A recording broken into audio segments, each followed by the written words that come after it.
If you hear any strange noises, it's my dog. She's running around.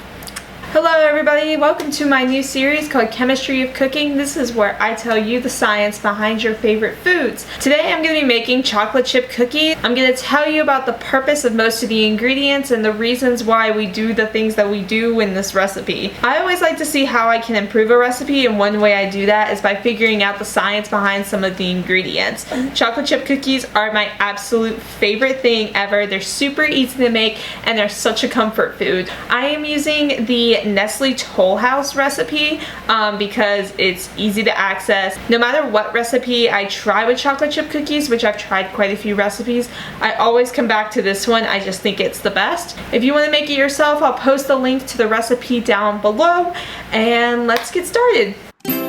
Alright, step 1. In a separate bowl, we're going to combine flour, baking soda, and salt, and we're going to sift it all together. Now you may be wondering why we combine our wet ingredients separate from our dry. So when you add flour to baking recipes, it's important not to mix it up too much or you could have dry cookies. Having a uniform mixture of dry ingredients reduces the time you have to spend mixing so that you can retain as much moisture and tenderness as possible. The gluten likes to bind to the moisture in the wet ingredients bowl, so you want to have it just combined. If you keep it going, then so much gluten will bind to the wet ingredients that it creates a very tough mixture. Sifting your flour is also a great way to prevent overmixing. Step 2. Cream the butter and the sugar in an electric mixer. We cream butter to aerate the dough. It creates little pockets of air and makes it nice and fluffy, and that makes our cookies fluffy and not like crackers. Sugar retains water, which will keep your cookies moist. The sugar molecules attach to the proteins and starches in the butter so that the cookies keep their form without getting too dry or too tough. White sugar is also responsible for that golden brown color that perfectly baked cookies have. Brown sugar has more moisture due to more glucose and amino acids from the molasses. It binds with the baking soda we add later. The acidic brown sugar and the sodium bicarbonate in the baking soda cause a chemical reaction that forms carbon dioxide. This helps drop cookies spread easily while staying moist. I once didn't have brown sugar and had to use white sugar as a substitute, and the cookies turned out really crispy, and I hated them. Step 4. Add the eggs.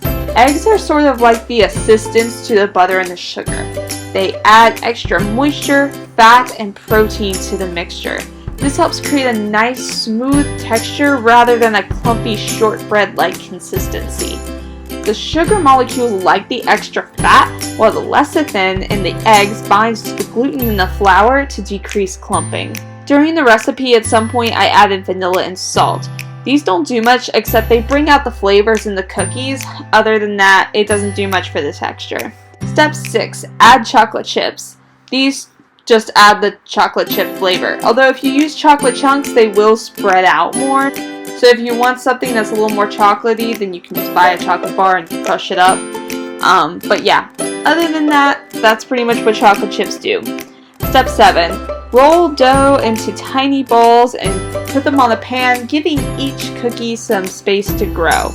Now, one thing I like to do with cookies is put the dough balls in the freezer for about 10 minutes. That gives me enough time to preheat my oven, resulting in cakier and more moist cookies. This is because when the fats solidify in the freezer, they don't melt as fast in the oven.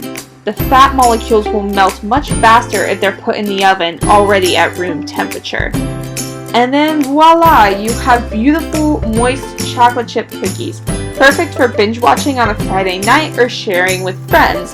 And while you're sharing with friends, feel free to tell them some of the cool science facts about how you made these awesome cookies. And that's it. Thank you guys so much for watching. I hope you enjoyed this video. I hope you learned something. Let me know in the comments below if you guys want me to make anything else and tell you the science behind them. I really enjoyed making this video because I got to learn about how chocolate chip cookies are made and also how other cookies are made. And I also got to make cookies in the process, which is super fun. So if you guys want to see more of my channel, you can subscribe down below for future videos, and you can also check out some of my other videos. Also be sure to like this video if you enjoyed it, and I will see you guys in my next video. Goodbye!